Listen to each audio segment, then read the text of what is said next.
Netcasts you love. From people you trust. This is TWiT. Bandwidth for Triangulation is brought to you by Cachefly at CACHEFLY.com. This is Triangulation, episode 64, recorded August 8th, 2012. Daniel Suarez. Triangulation is brought to you by Stamps.com. Use Stamps.com to buy and print real U.S. postage the instant you need it right from your desk.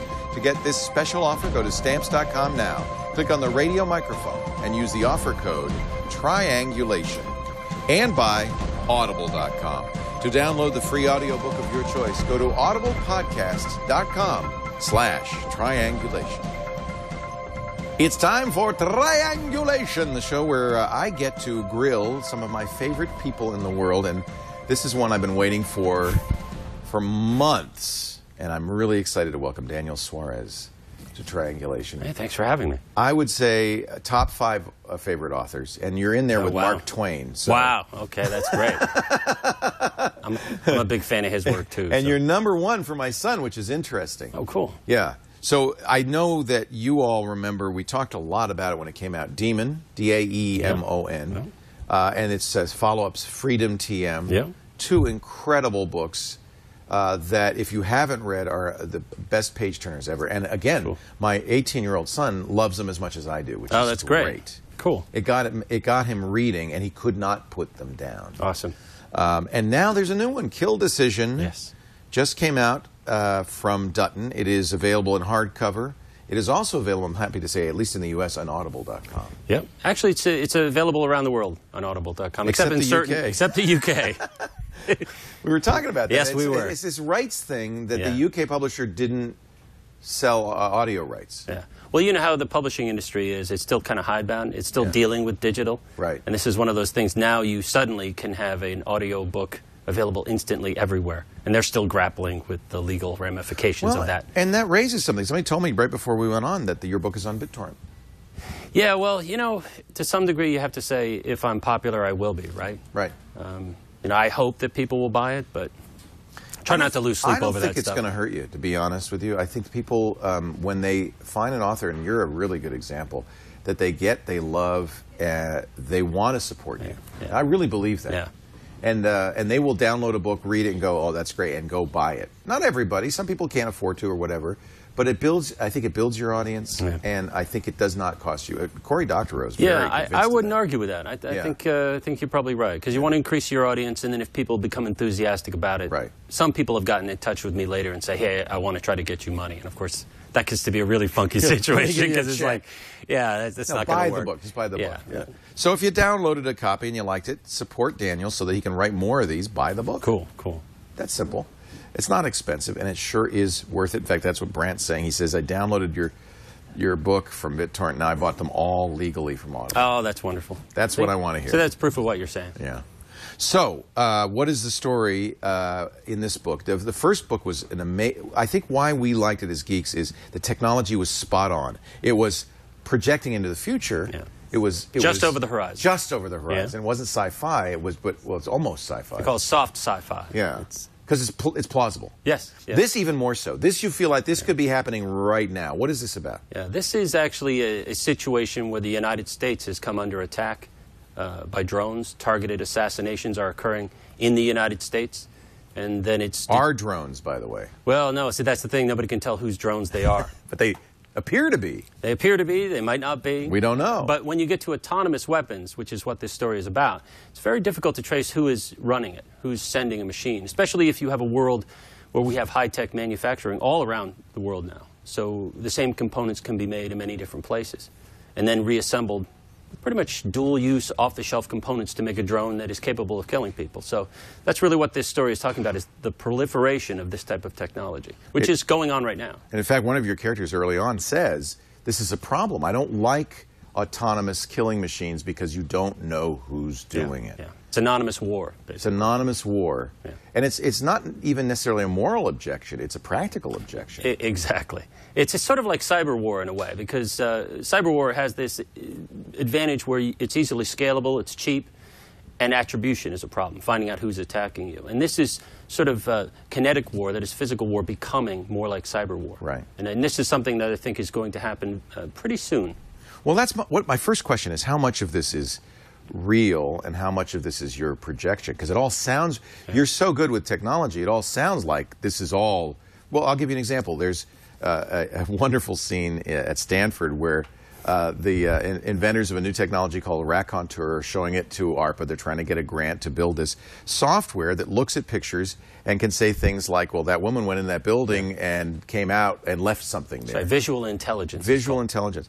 And now I have to show you this article. This just came out this morning in Wired magazine in the Danger Room. Army says its software mind is not survivable.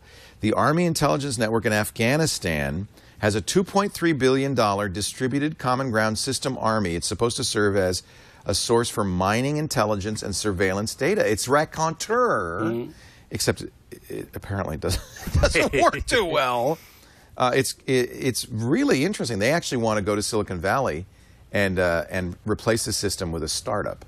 Well, see, now that's interesting, because that's sort of what's underway at the beginning of my book. So I really tried. That's what I'm pointing out. It's happening right now, and you didn't even know it. That's right. It'll be nonfiction in a year. Yeah. No, it's one of these things where I guess I have a devious mind. Because what I'll do is I'll take technologies that exist and I'll combine them in new ways. And if you think about it, that's really where the big shakeups occur with technology. You know, a technology might be around for a while, let's say the cell phone, and somebody combines it with a computer and a video camera, it becomes the smartphone, and suddenly it starts to change the world. So that's all you're doing is thinking, well, there's that and that. What if I put them together? Yeah, throw away all my ethics and morals, and now what can I do with this stuff? And yeah, that's how you start a thriller. So let's go back to the beginning, because I don't know if people know the story of Daemon and how it got published. Yeah. So first of all, before you were a writer, what were you? I was a systems analyst, and I ran my own consultancy. So I designed software for big companies, some of them in defense, a lot of logistics software. Like Nestle USA was a big client of mine for a number of years. So I would design big logistics systems. In C++, what would you? SQL, Oracle. Yeah, you know, inline functions, basically. It's database. Yeah, it's back-end stuff. So I didn't do a lot of presentation software. I did some. So I wasn't the slick interface guy. I was more the algorithm guy. Yeah. Well, that's why the technology's so right on in here. You're a technologist. I'm a geek. I'm a tech guy. You're a geek. But I guess what got me writing was, over the course of my career, I was seeing that we were creating this sort of monolithic, monoculture of systems that we were connecting without much thought to what the consequences might be. There were a lot of advantages to it, but we all saw that there were also some security issues. And I started thinking, oh, God, this is 2002, 2004 I wrote Daemon. So this is a while back. I was thinking, well, I could write an essay, I could write a white paper, but who's going to read that? Especially if what I was really trying to do was to popularize this, make people really think about it, like everybody think about it and be aware of it. And I just had read too many tech thrillers that were kind of irritating, because they would just say, and now the magic happens, right. and they really wouldn't, you know, go that extra mile. So that's why I thought, I'll try to write a thriller. And it kind of worked out. It worked out pretty well. Yeah. But I could not get an agent, and that's the thing. This is a very alien thing. So you'd finished it? Or had you just 2004, April 2004. It was done? Yeah. It was copyrighted, and I was trying to get an agent. So I probably contacted 50 agents. And you sent them a manuscript?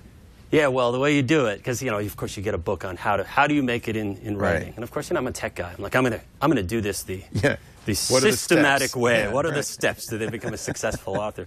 And so you got to write a query letter, customize. You got to identify which agents you're going to go to. And I went right down Main Street in that sense. And it took about a year. And I got 3 rejections out of 50.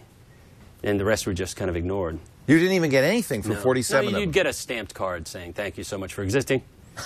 Please feel free to continue to exist. We have no opinion. Yeah, we have no opinion on what you just... That's horrible. They didn't even have the courtesy to reject you. Oh, you have to have a thick skin. But I will say this. I understood where they were coming from for this reason.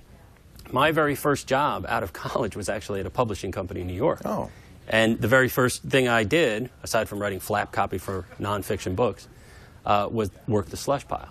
So you would see the heaps of stuff coming in.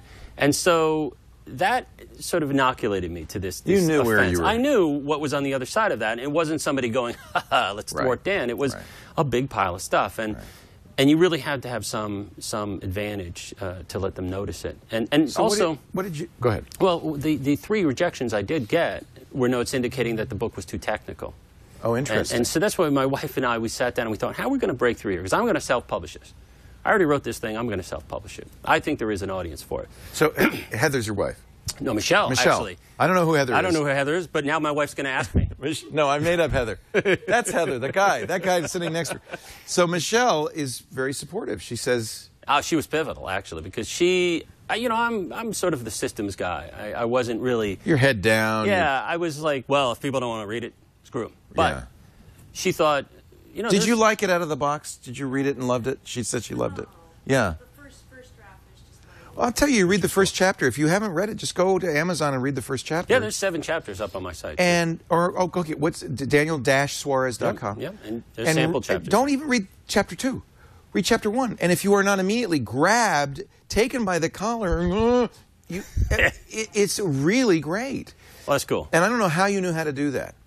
You know what it is? It's the old expression. They say you have your whole life to write your first novel, and then you have a year to write your second one. Yeah. I just wrote it until it was a book that I would want to read. Did you write both Daemon and TM? Well, see, that's the thing. Yes, I did. It was one book, really. It was one book, but if you think it's hard to get a 450-page first novel published, try getting a 1,000-page first novel. It's just like, wow. Yeah. You want to take up 2 slots in every bookstore. Good luck with that. So I chopped it into 2. And Michelle said, let's just spend some money and publish it. And I'll tell you, not that much money. It was more time. Because what we did was, of You course, did just-in-time being the publishing? tech guy, we did just-in-time. We used Lightning Source. And, of course, again, I'm a logistics guy in the sense that I was designing logistics system, and I thought, well, I'm going to get rid of the middleman here. Right. I'm going to go right to the company that all of the other companies used. And so we Print were on able, demand. Yes. And Lightning Source was great. And, you know, I don't even know if people can do it the way I did it Yeah, now. you can now with other companies. Probably. There's still a middleman, but it's a little closer to the metal. But, of course, our per unit cost, I wanted to get that down. Yeah. I typeset the whole book. I did the cover, all that stuff, because I'm a tech guy. You know, it's like I wanted to make this a project that I was going to do soup to nuts. And then we designed the website. My wife was pivotal in trying to identify who you reach. And this is the thing I say to people trying to make it in writing now is, don't try to find a publisher. Try to find an audience. Yes. And you can do that now. It's not just publishing, by the way. It's probably what everything. we do. Yeah. It's everything now. Yeah. Because they'll find you if you have an audience. Yep. And that's essentially what happened here. Yeah. Because we reached out to tech bloggers and journalists that I read all the time. So I could write to them and say, hey, I remember this magazine when it was called this, and I've been reading you for years, and I'd like to give you a free copy of my book that you can use to level your coffee table if you want to. But if you like it, hopefully you'll talk about it. And so it was really the light touch. So smart. And quite a few, well, that's Michelle. So smart. So quite a few people got back to us. I was really surprised. It was about 1/3 of the people we sent to. And they're the ones who buoyed it up. Did you send one to me? We may have. I hope but I didn't again, ignore it. But see... I might have ignored Steve it. Gibson. You sent one to Steve Gibson? You did. GRC. GRC. Did he respond? Well, you know, but here's the thing. Who was I? It was this guy who had a stack of paper. We get and, books you know, all the bound time, books. and I But probably that's the did thing. see it. You get a lot of books. And how many of them, you know, break out? And this fortunately did. I think I told Steve about it, which is ironic that he probably had the book before I did. Oh, you have been so supportive. That is so ironic. I don't So remember is he. how I found out. Oh, he loves it. No. I don't remember how I found out about it. That's why I'm asking. But I felt, so the premise, I don't think it's spoiling anything to talk about the premise of Daemon. No, not at all. Because all of the twists and turns are based on this simple idea that this, well, go ahead, you tell me. Okay. It is about a game designer, a guy who designs massively parallel online games. Basically, George Romero, somebody, not George Romero. I'm not saying. Yeah, but one of the legends in the business. Yes, he starts, last name starts with a C, let's say. Carmack. John Carmack. So you have but it's this like a John ingenious Carmack, guy. but he's actually smarter than John Carmack. He leaves behind a program that monitors the web for the appearance of his own obituary. And when it appears, it triggers a series of events and other programs that start to manipulate people into doing things. And that's the first chapter. Yeah, pretty much. And so, I thought I was onto something when all sorts of military people started saying, hey, this is a really interesting book you've got. Yeah. And, you know, it's... You think that could happen? Well, that's the thing. How would you do that if you were going to do that? Yeah, I know. It's like, no, it's not a manifesto. It's a thriller. One of the neat things about Freedom and Daemon is that there are the world starts to bifurcate into mainstream news and then this kind of I don't remember what you called it, but this kind of Skynet news, and it's really interesting to watch. It's this. like a darknet feed. Darknet, that's it. Well, again, that whole point that they were creating a system that routes around the existing system. It does not tear it down. It erects something new. And you're seeing things like Bitcoin and all this stuff appear, and it really, you presage it in a lot of ways. Well, again, I try to assemble things that already exist and think what can be done with them that's new and innovative and interesting. So if I buy Daemon and Freedom today, is it essentially the same book that you self-published in the beginning? Yeah, well, Freedom TM was never self-published. Okay, just Daemon. Just Daemon. And it is essentially, there's only one difference, and that is the first chapter. So anybody who has the old self-published one, there is a more technical opening that happens in a server room. And this is where my editor, Ben, comes in. He said, the only thing I want to change is that first chapter. And, of course, I dug in my heels immediately, like, never happened. But then he made a very reasonable point, which was this.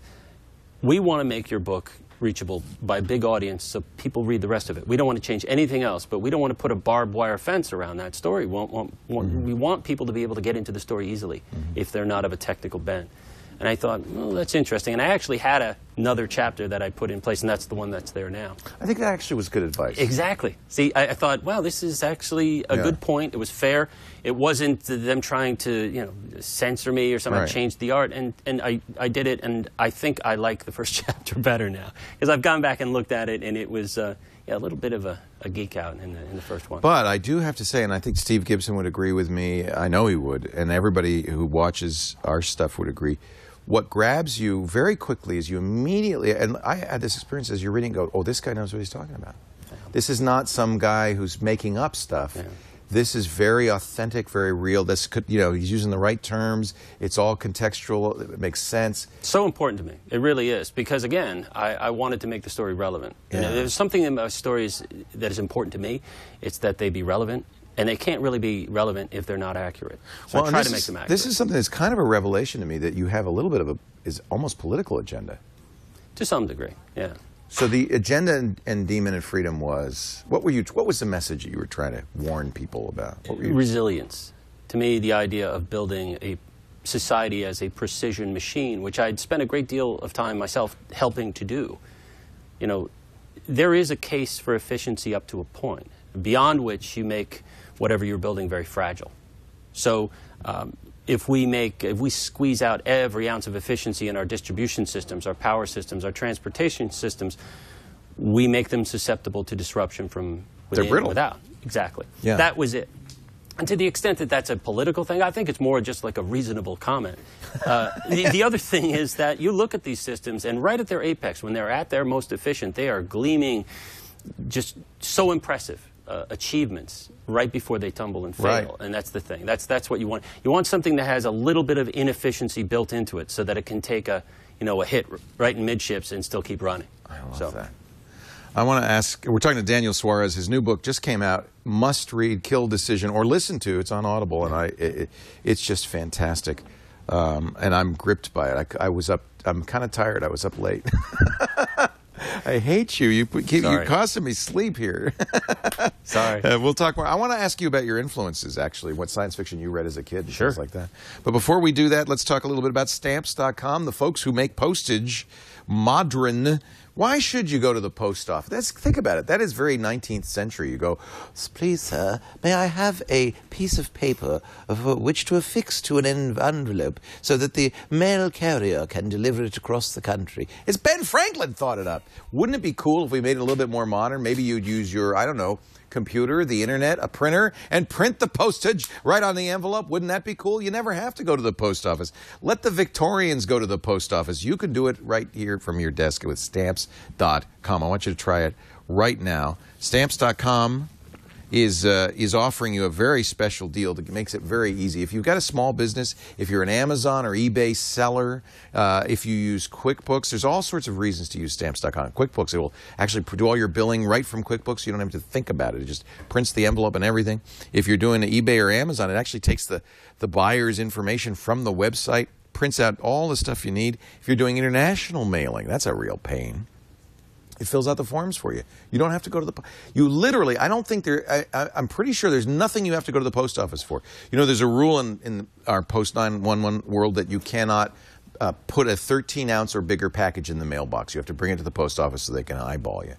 Not with Stamps.com. The indicia that's printed with Stamps.com has information, identity information in it, so that the post office says, no problem, whatever size package, we'll come, we'll get it. You can even schedule pickup free from your mail carrier. It's just a great deal. You get discounts you can't get anywhere else, not even at the post office. Up to 21% on express mail, up to 15% on priority mail. So here's the deal. I said there's a special deal. If you visit Stamps.com right now, normally on the front page it says $80 offer. Click that microphone in the upper right-hand corner. Enter the offer code Triangulation. That's a long word. Triangulat. Triangulation. You know, Google it first. Google will tell you how to spell it. Then copy and paste it. That's what I do. Then copy and paste it in. And here's what you get. $110 special offer, $55 in postage coupon. $55 in free postage. This is a really good deal. A free digital scale. You pay the shipping and handling only. That's about $5. To make up for that, they give you a $5 supply kit and a 4-week trial. Visit Stamps.com right now. Use the offer code Triangulation. And I tell you, you will never go to the post office again. You'll be so happy. And we thank them for their support, by the way, of Triangulation. Daniel Suarez is our guest. We're talking about his new book, Kill Decision. Did you read sci-fi as a kid? What were you? I did. What'd you like? Asimov, Foundation trilogy. Love it. The whole idea of psychohistory. How about Pornell? I was thinking of his Lucifer's Jerry Hammer. Pornell? Yeah. Yes. Which is all about how it's That's the common strike in the tidal wave? Yeah. Okay, not to ruin it for anybody. No, but what the point he makes early on, and I think this was almost his agenda in the book, is nobody understands how technology works anymore. We all just use it. It's appliances. Who's going to fix it if something bad happens, like a comet? And it's kind of to your point, too, which is if you make this stuff too perfect, nobody can fix it. It breaks. Exactly. And now, to a certain extent, I mean, we all use things we don't understand. You just need a good percentage of people in society Somebody who needs do. to understand And it. hopefully, to some extent, those people argue with each other, because that'll keep things on a checks and balances. That's right. That's right. Yeah. So I think that's why I want to make more geeks. This is my mission in life. Oh, absolutely. Make more geeks. I agree need with more that. geeks. Yeah. And you're making geeks with this. I mean, I know when my son reads this, it's like, I want to know more about technology. Cool. Oh, so that makes Right? my day. Because if I can fire anybody's imagination to want to do that, the whole maker movement, for instance, excites me. Exciting. That idea of just doing stuff. Yeah. Learning by making mistakes, building things, and then figuring out how they work. That's terrific. What else were your influences as a kid? Oh, let's see. Tolkien, of course. Yeah. Lord of the Rings. Yeah. Lord of the Rings. Also Ringworld, by the way. I'm trying to remember. Love Larry Niven's Ringworld. Amazing story. Amazing. Yeah. Really some of the best sci-fi ever. Yeah. But that's the thing. It's like it takes you completely out of wherever you are. And as a kid, that's sometimes very important. And it gets your mind thinking about technology, about the possibilities. Very important to me. It's also hard sci-fi. It's very technical. Hard. There's Way a lot out of science in it. And I think that's kind of must have influenced you a little bit, because this isn't sci-fi, but it's technologically it's real. You don't gloss over the details. Yeah, it's funny that I do that, because I do like sci-fi. Like Kim Stanley Robinson's book, I was just reading that, The Trilogy on Mars. Isn't that amazing? Perfect timing for that. Yeah, really exciting. Well, that's the thing. We were down in Pasadena. Were you at Pasadena? Yes. You went to JPL to watch? Well, you're from Pasadena. But the Planet Fest 2012. They had there were like 10,000 people. There was about 1,200 people in that room. Oh, all right. It looked like a lot. They were all aerospace people. It was a blast.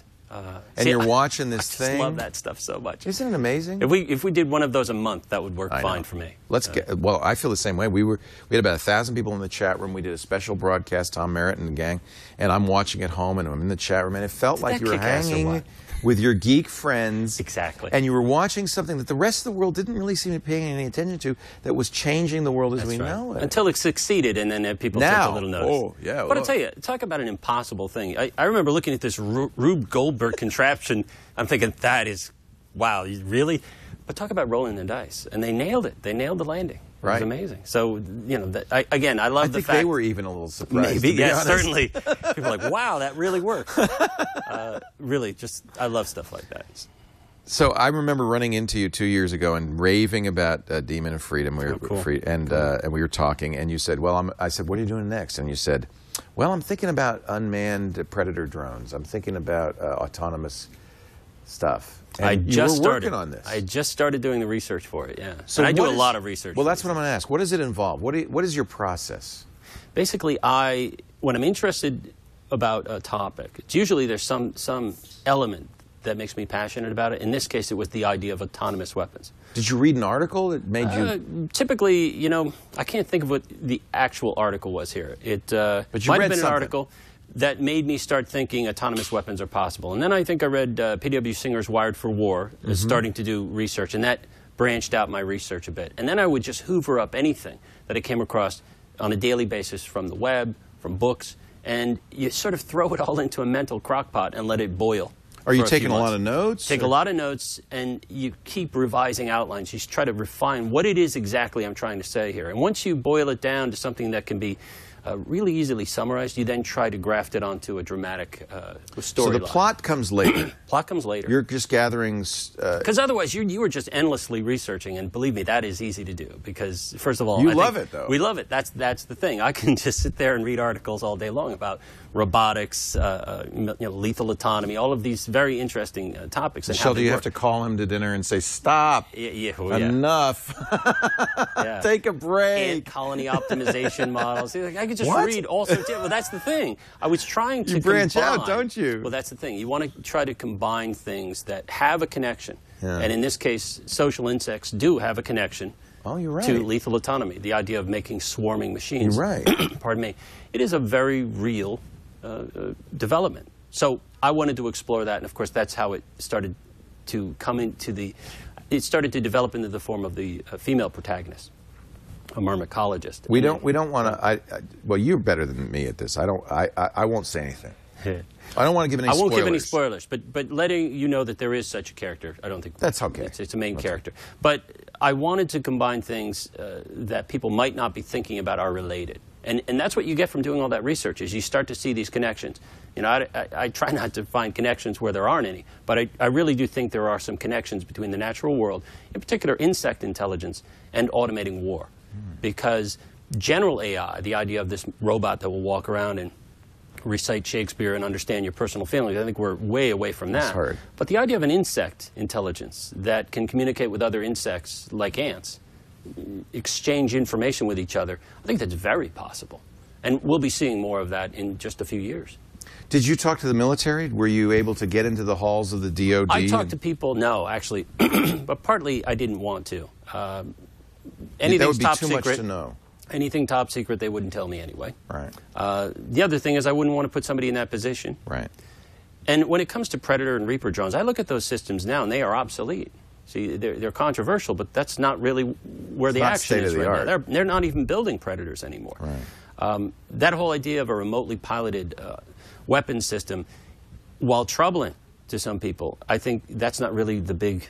That's the least big event. The Rubicon we're going to cross soon is that idea of completely automating war, taking people out of the loop. And again, with 50 other nations developing drones like this, it's not even just our policy. So we can have this discussion here, but what's happening in other countries, it's a big advantage if people aren't picky about these machines making mistakes. And that's the problem. Yeah, exactly. Therein lies the And so you can difficulty. see what got me interested in this was your response right there. I thought, oh, that's coming real soon.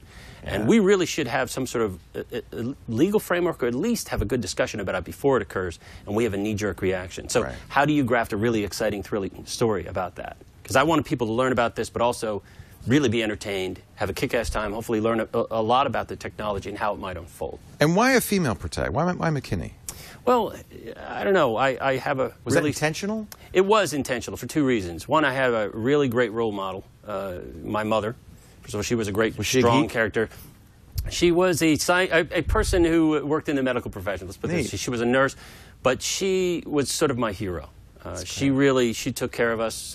Six kids, single mom at one point. 6 kids? Well, 2 were grown at that point, and then 4 of us. Like I said, she's my hero. So no kidding. I also took a few lumps in Daemon. Some people thought, erroneously, that I was misogynistic, and I was like, I don't see that. But I wanted to put that to rest, and I wanted to make it very clear that gender really is just a non-issue to me. Yeah. So then there's demographics. It's good to have a female character too. Yeah. So. No, nobody minds a female protagonist anymore. I don't think. Hopefully not. Even in a technical environment. And it's fun. I never thought you misogynistic, but it's nice to see a female. Lead. Yeah. And especially one that doesn't trip when something's chasing. Exactly. Yeah. Enough of that. So you're doing the research. when do you get to the plot? When do you start saying, okay, now I'm going to start to tell a story? Yeah. You know what you want to do, right? Yeah. I mean, you know what you want to communicate. Yep. You know what the high concept is. So typically Right. the first thing I'll get is the idea that makes me passionate about a subject. And very close following that, I will get the high concept of what I want the story to be. Who the characters will be, what the outline will be, takes some months. But at some point you look at your deadline, and then you look at the calendar and you say, it's time to get busy. Did you have a deadline? Oh, yeah. Well, that's the thing. I have deadlines. My first book deal with Daemon was a 2-book deal for Daemon and Freedom TM. Which you didn't tell them you'd already written? Well, of course, what do? I substantially rewrite it anyway. Oh, okay. But then the second book deal is another 2-book deal. So this is the first book of that 2-book deal. Now, is this going to be like Daemon and Freedom TM, a sequel? You know, I won't say that I won't do a sequel to it, but the project I'm working on, which I won't talk about, is not related to this or any of the other ones. Okay. So. And that's something I think a lot of people, it's a good thing for people to know. Because yeah, this is a standalone thriller. This is standalone. You're reading Daemon, and then all of a sudden you go, it's over, and then you get Freedom, which is great, and the story comes to a complete, beautiful ending with a very wonderful ending. Good. And that's tough, by the way. Yeah. Even the best Yes, authors have a real. I mean, Stephen King has a hard time ending his novels, so it's a tough thing to do. But no, I think you found a very interesting ending. Cool. I haven't reached the end of this, so I can't speak to Kill Decision.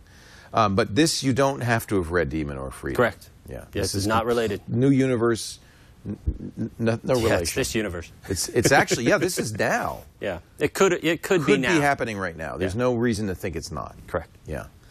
How do you work? Do you put a big board on the wall with thumbnails and, I mean, how do you thumbtacks? I do a digital version of that. Do you? Yeah. What do you use? You use Scrivener? Oh, you're going to laugh. You're going to laugh. I have used, I have that, and I haven't started using it yet. I have Scrivener. But you know what's funny? When you use something and you're trying to be creative, very typically you don't want to be thinking about the tools you're using. And that's what I think people use to put off being creative, is I'm going to learn the new tool, and you spend a lot of time dicking around with that. So I'm hesitant to say it because it's just so ridiculous. I'll use PowerPoint, but I'll use it as a multi-slide, and I'll restore them. But it just works, and it works. So I mean an old version. I mean like from 2000. But what it is a deck of cards. Is really what it is. And I just want to reshuffle it. And plus, so what would one page contain? A name of a character and an event, or? See, it's different. I'll have 2 or 3 different stages where I'm at the 5,000-foot level, where I'll be looking at movements of the story. Okay. And so that's where you start. That's where you start. The flow. That's right. And then you take that and you use it as a foundation for a second iteration, which starts to deal with characters and the multiple threads. You're filling it in. You're filling it in. And that's, to me, important, that you have a story that has multiple threads, a thematic thread, a story thread for this character, and that they dovetail at the appropriate time. I was always interested in story. So I have... How did you learn this? Did you... English literature degree. That was my... Oh, you have a degree in this? Yeah, I did. But see, it's funny. A lot of people think I have a computer science degree. Oh, that's what I just have a very technical mind. But back when I started in technology, there weren't even certs for the stuff that I was doing for a living. I mean, this is early 90s. Right. This was back in the day. If you were in a big company and you could figure out how to do something, they would just let you. You got the job. Yeah. And you invented the job. Right. And that was cool. The other good thing about an English literature degree is you can communicate effectively, especially in a technical department. You can play translator between the corner office folks and the techies. And that's what I used to say when I was a manager in tech, was that my job is to communicate between you people, keep them off your back, and you keep them off my back by doing a great job. Yeah, exactly. Yeah. So they actually, those two skills, I think, inform each other pretty well. So you knew how to structure a novel, how it should be working. Because I love novels. You know, okay, that makes sense. And then, so before you are actually writing character, you have a plot line. You have a beginning and a middle and an end. I do. You do. It's those 3 main acts.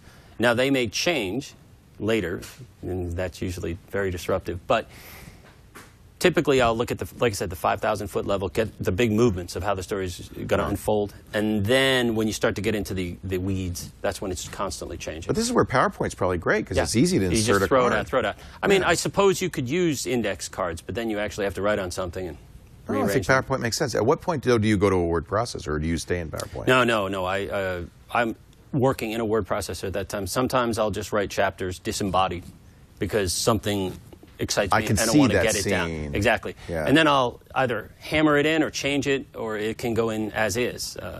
So it's different every time. This is one of the things I like about writing novels is, and I guess this is sort of the way with technology projects and anybody who codes, is that every project you work on is really very different. The process might be the same, but what motivates you, what you have to research, how you're going to structure it is different every time, and that's what makes it so interesting.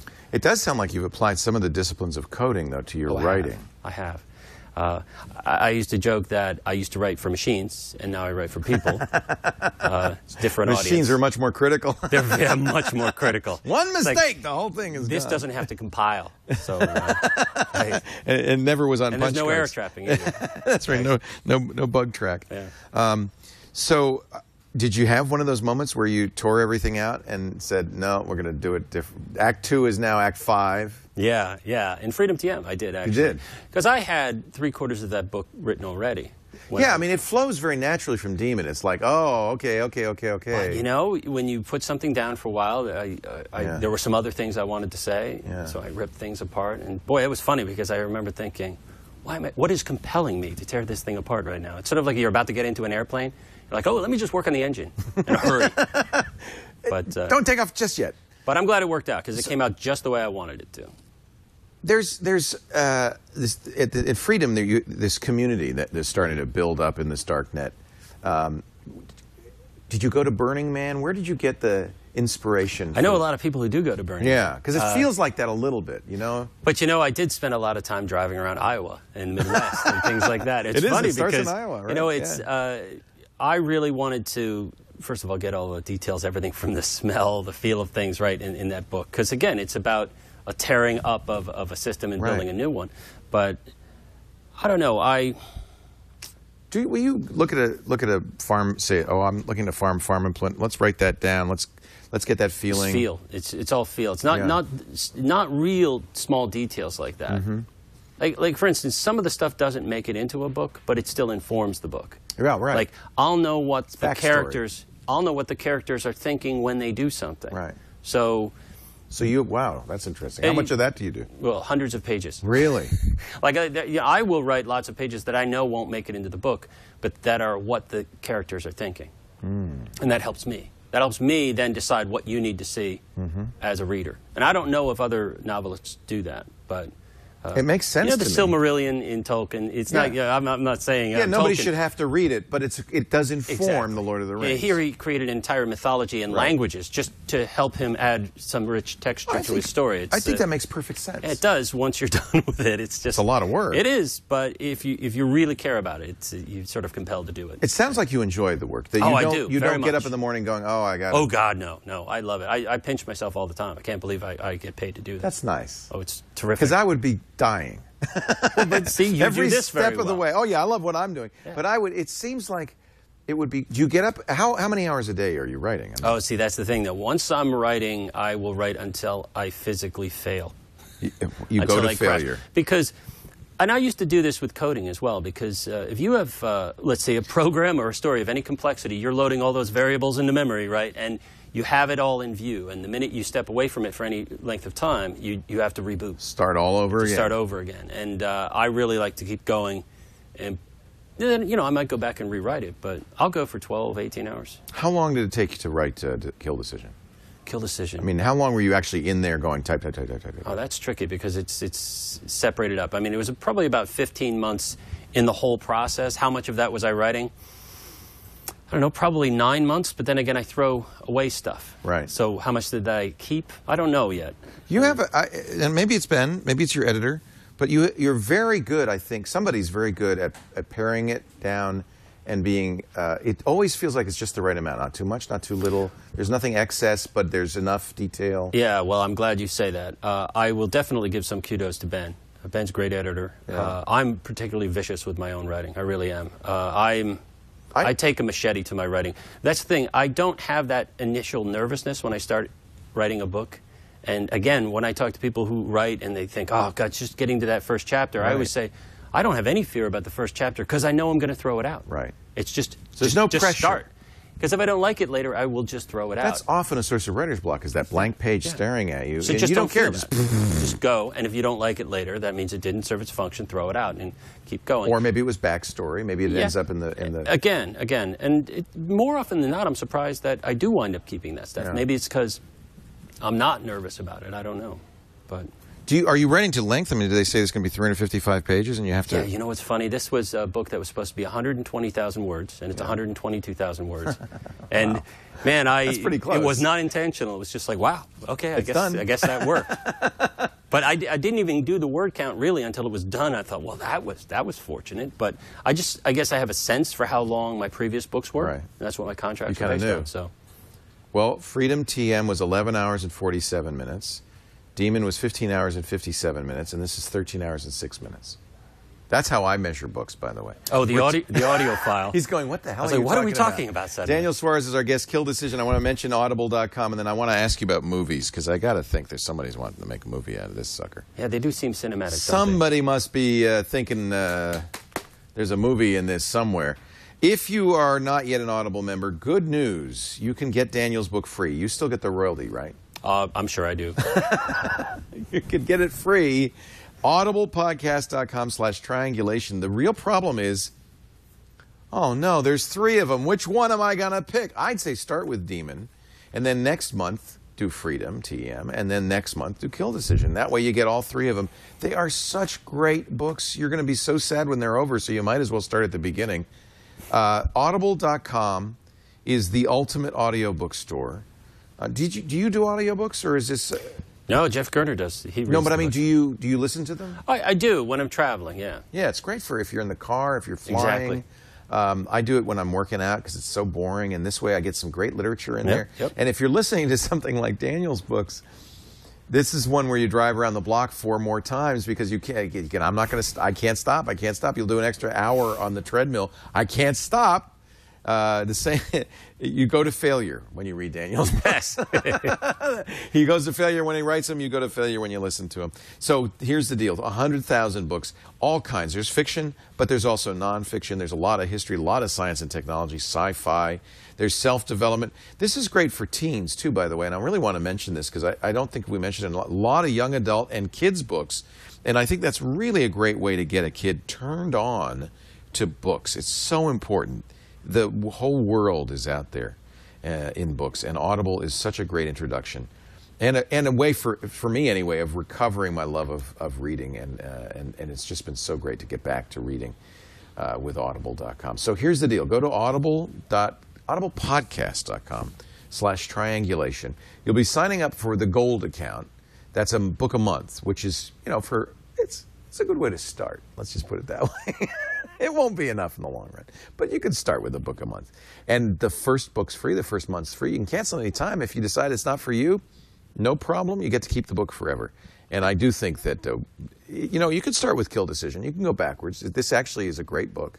You're going to really love it. And the same guy reads it, Jeff Gerner, and he's really good.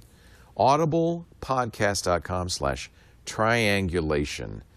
Many of our guests on Triangulation have books on, and many of our hosts also have books on audible.com. So there's a lot of good choices. We should just get a TWiT page on Audible for all of our authors who join us. Daniel Suarez is our guest, and I guess I should start with Daemon and Freedom. Or is there going to be a movie out of those? Well, yes, there is. No, Boy, that was a Paramount giveaway. Pictures, they own the rights to it. They've optioned it. They've been developing it. Good. It's a hard one to make. Well, that's the thing. There's a number of characters. And It's 2 books. They bought the rights to both books. Good. So I know they did a few scripts, but I really don't have any information about where it is. Yeah, I understand. So that's not unusual. That's how it is. Yeah. And then all of a sudden there's a movie, and you'll be going to the red carpet. Hopefully they'll let me know when that happens. And Brad Pitt will be shaking your hand, and I could see him definitely in Daemon. But cool. This one I think may be made first because I think this is very timely and topical. Kill Decision, and it just, to me, it really lends itself to a movie. Now, have you gotten a little interest? Well, we're talking with people. That's all I can say. Yeah. But it's funny. I've been told, actually by a big producer in Hollywood, that I write very cinematically. You do, and I think that's just because I love movies. Well, are you visual? I mean, when you write this, do you see it? Absolutely. Yeah. So that's what drives it. Yeah. So is that because I'm a product of? I don't know. I don't know, because I mean, there's plenty of novelists of your generation who are not cinematic. Okay, well, there goes that theory. But, All right.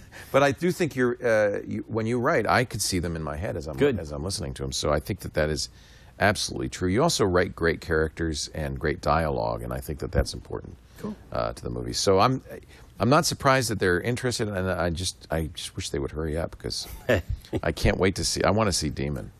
I want to see those bubbles, the reputation bubbles around people's. I want to live in that world. Do people tell you that? Yes, yeah, I get that a lot. I'm not sure I want to live in the kill decision world. Yeah, well, I got except we are living in the kill decision world, unfortunately. Yeah, one is aspirational, one not so much. Yeah, No, I definitely. It might have been one of the motivations for writing the Demon of Freedom TM books was that. You wanted to live in that world. Yeah. And when you're writing it, you are, aren't you? Well, that's the thing. You create. It's sort of like being a moderator in D&D or something. You create this universe, this world, and then you try to breathe some life into it with various characters. And yeah, definitely, that was a fun process, creating all the rules of that world, making it self-consistent. It's a lot of fun. The chat room, no spoilers in the chat room there. Oh. The chat room is full of people who are big fans of Daniel Suarez. So I'm going to let you guys, if you have any questions for Daniel, I've been monopolizing him. Please go ahead, but with no spoilers. Yes, the scene where they get into the house, that's all we'll say. I cannot wait to see that in the movie. Sarcophagus we talking about? Yeah, and I remember listening to it and going, oh. I mean, that really escalates. Yeah. And there's some of the things going up the stair. I don't want to say anything. Oh, listen, nobody's going to be more excited about it than me. I'll tell you that much. But also nervous because you don't know. So I'll tell you one. What are the technologies that you're looking? I figured that if you're thinking about another book, it's going to be around a technology. Is that right? Yeah, and that's why I think I know the question you're going to ask. Yeah. What technologies am I looking at right now? That you think are interesting. It doesn't have to be one you're going to write about. Well, let's see. That's the problem because ones I'm focusing on. I'm sneaky. Yeah, let me see how to disarm this without it blowing up. You could just say no. I'm not going to answer that. I don't know what you're talking about, Leo. Here's one. I'll give you one. Sure. We were talking about 3D printers and MakerBots and all of that. We had a couple of guys in, and it blew my mind. One guy who has an open source project to do gene recombining in software, and then his buddy who makes the hardware that takes your design and prints it. Oh my God! Oh my God! God! You remember doing this when we were kids, right? No, okay. With Lego, maybe. Yeah, it's amazing. I made a truck. It's just amazing. So he's, as an example in his software, he says, well, what you could do here, for instance, is take the gene in the firefly that makes it glow, and let's inject that into an elm tree, and then we send it over to the thing, and it'll craft the genome for glowing trees. And, in a couple of years, that's what we're going to have. Now, that would be a good book. So the Maker Kit for kids. You remember that Radio Shack kit where you combine all the circuits? So this will be the home genome kit. Your home Make genome your own kit. Species. Yeah. Exactly. That's good. Kids, try it at home, whatever you want. Yeah, there's a thriller. There's a thriller. There's a thriller in there. Okay, questions from the chat room. I'm watching here. Are you a fan of Michael Crichton? Because some of your stuff does remind me a little bit of Andromeda Strain and stuff like that. Yeah. I might have parted ways with him on some of the later books. Yes, I might have too. You're not alone. Yeah. I don't even know if he wrote those, to be honest with you, Daniel. Someday you'll be that big, you'll just be sitting, you'll be raking in the dough. I don't think 18 people writing their books. I don't think I'll ever do that. I like writing books. I really do. Yeah. Orson Scott Card, they're asking about. Ender's Game. Isn't that and they're great? making that new film too, finally. I don't know, though. But you think it won't translate well? I don't know. I guess we'll find out either way because it's happening. I always get nervous when they make movies. I'll be nervous when they make Ender's Game. Love that book. It's incredible. Great. That one has the biggest twist of all time. I think. Well, that's the sort of the M. Night Shyamalan thing, right? Right. What's tricky is that ending, which I won't say, has survived relatively intact. Most people who haven't read it, I think, don't know the ending. Right. So it's tricky because you can't say it. You can't know that. It's the same thing with Childhood's End. You don't want to say anything more than that. So let's stop talking. What current authors do you like? Do you read now? I do, although, my God, I don't get to read as much for pleasure as I'd want to. You're reading, I just finished a little while ago Kim Stanley Robinson, the Mars trilogy, you mentioned which I really liked. I just read that myself. Fire Upon the Deep, Vernor Vinge. I just finished that, which I really enjoyed. Classic sci-fi. Really, really great alien in that. So that was my brief time to read for pleasure. Yeah. Now I'm back to reading, because I'll get a lot of books to blurb now. Sure, of course. And also I'll do a lot of reading for research. I read probably a 4-foot stack of books just doing research for that. So. You got a nice blurb on the back of this one. William O'Brien, former White House Director of Cybersecurity and Communications Policy. Yeah, that one pretty much blew me away. He's talking about Daemon. He says, greatest, period, techno-thriller, period, ever. Experts have long feared the internet doomsday scenario. Daemon is arguably more terrifying. And then he should read this if he really wants to be scared. If he thinks Daemon's scary, read this. Do you ride a motorcycle? No, I don't ride a motorcycle. I don't know why they That's asked an interesting one. Yeah. Well, let me try to unpack that. Why don't I ride a motorcycle? Why don't you? Because Michelle says, I don't trust other drivers. Yes. Not because I wouldn't enjoy it, but because if I was doing it out in the country, yes, I would probably like that. We were talking, and this actually ties into a Kill Decision about autonomous vehicles. About autonomous vehicles. Now, that might be one thing, the autonomous killing machines, but don't you think autonomous vehicles really could solve so many problems in this country? They could. They will probably cause other ones. But I will say this. We were up recently at Google, got to drive in the autonomous cars. Did you? And that was such a trippy experience because, of course, you go years back and you're writing about this. And I used to get all this email saying, that's crap. That's not possible. Can't happen. And there I am riding in that on the 101, and I'm thinking, all right. Wow. That's solved.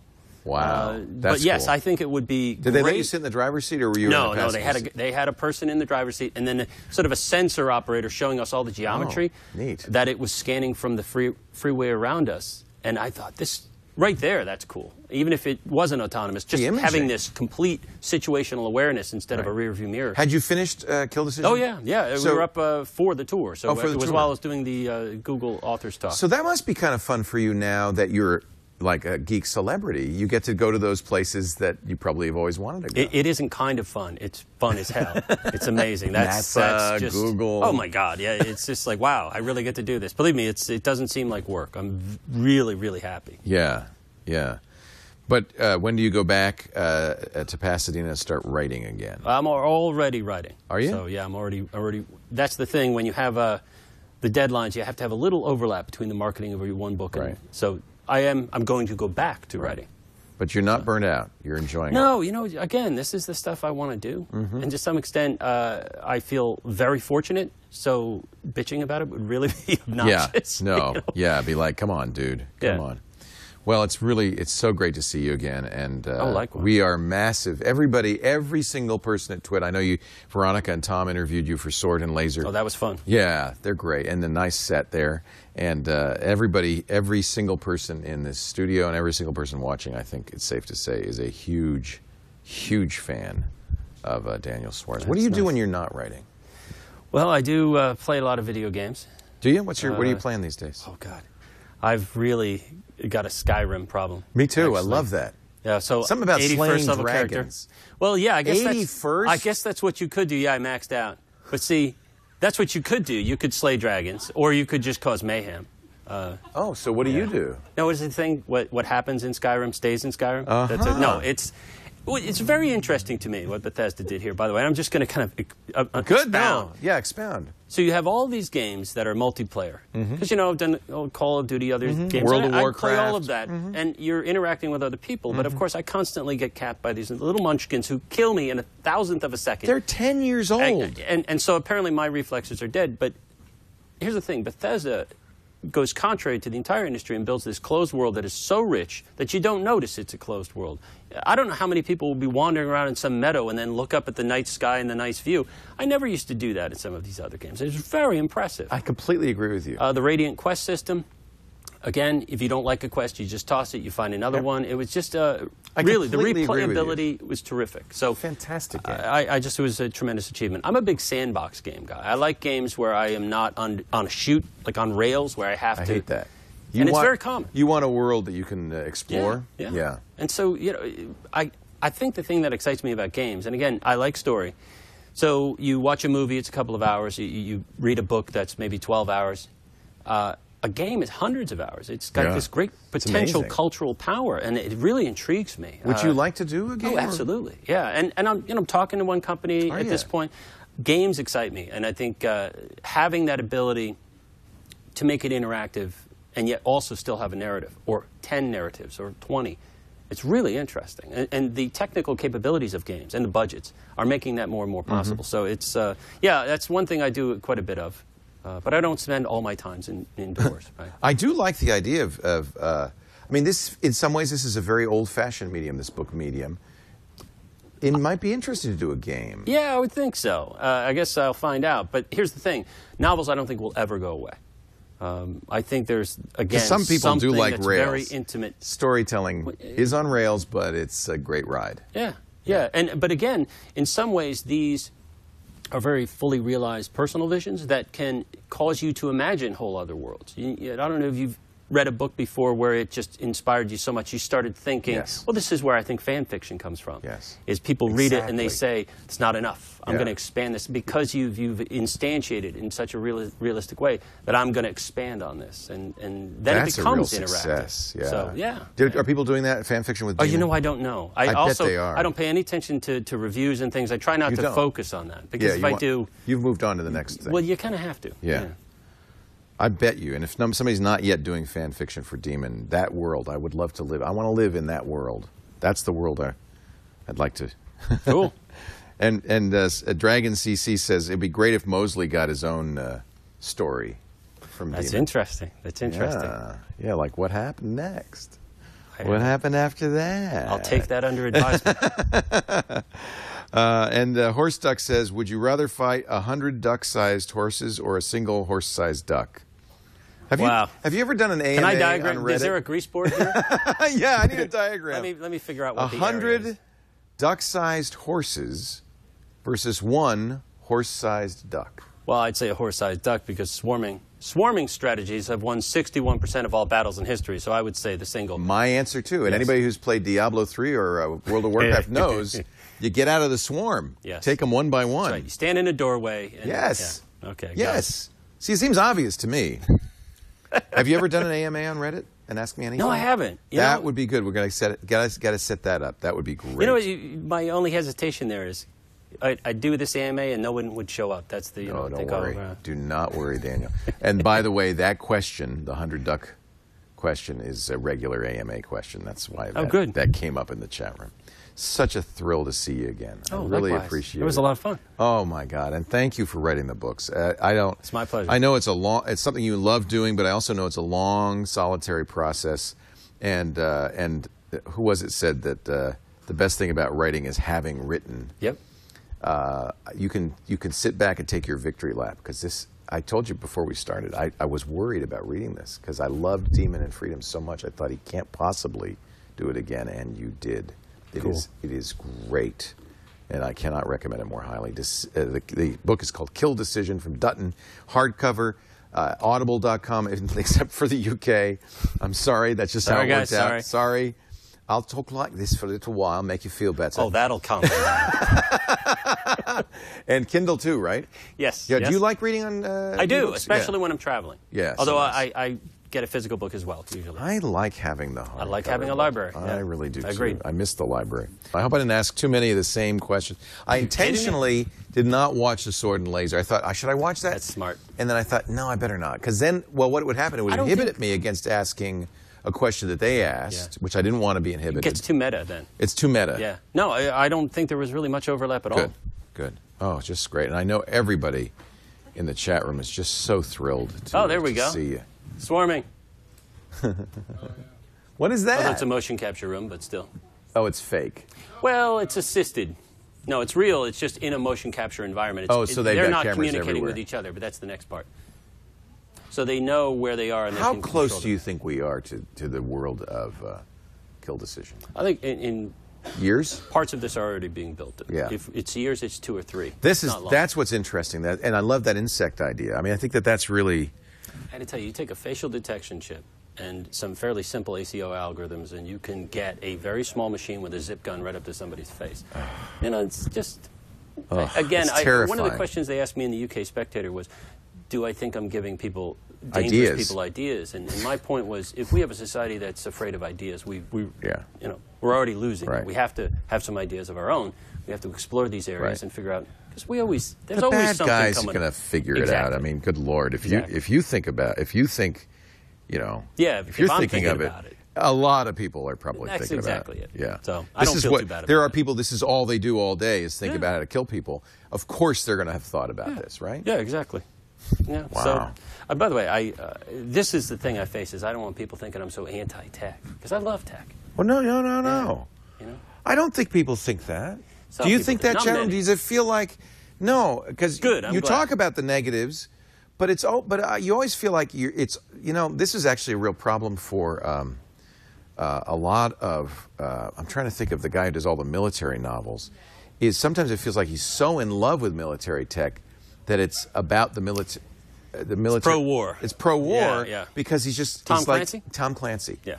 And I think he does very much like what you do, which is a heavy research, because it's obviously very well-informed stuff. I wanted to avoid serial number fiction, they call it. Exactly. But, exactly. If you make a thriller that's really happy, and then it gets happy, that's not good. Sucks. That's not good. So that's why I write you need conflict. You need. That's what drives story. Conflict. Right. You need conflict.